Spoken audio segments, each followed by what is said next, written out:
तर मित्रांनो, मी गेलेलो सांदन व्हॅली ट्रेक करायला. तर सांदन व्हॅली ट्रेक मध्ये असं एक नाही, वॉटरचा पॅच आहे मध्येच, थोडासा खोल आहे, बाकी नॉर्मल आहे.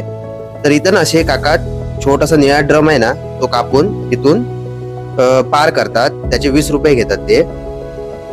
पण तुम्ही असं पाण्यामधून पण येऊ शकता. आता इथं जवळपास माझी हाईट किती म्हणजे 5.5 फूट आहे, तर मला गळ्यापर्यंत पाणी होतं. आता मी तुम्हाला पाण्यातून येऊन पण दाखवतो. इथं ना खाली पाण्यामध्ये दगड आहेत, त्या दगडांवर पाय ठेवून अलगद यावं लागतं. हा, तुमच्याकडे काही मोबाईल वगैरे असं इक्विपमेंट असतील जे पाण्यामुळे खराब होऊ शकतात, तर ते मात्र इथं सांभाळावं लागतं. बाकी तुम्ही पाण्यातूनही ट्रेक करू शकता.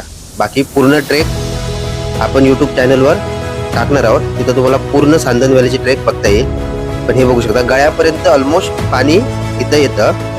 आणि हे एका साईडनं जायचं आहे. मी थोडासा आतल्या साईडला गेलेलो.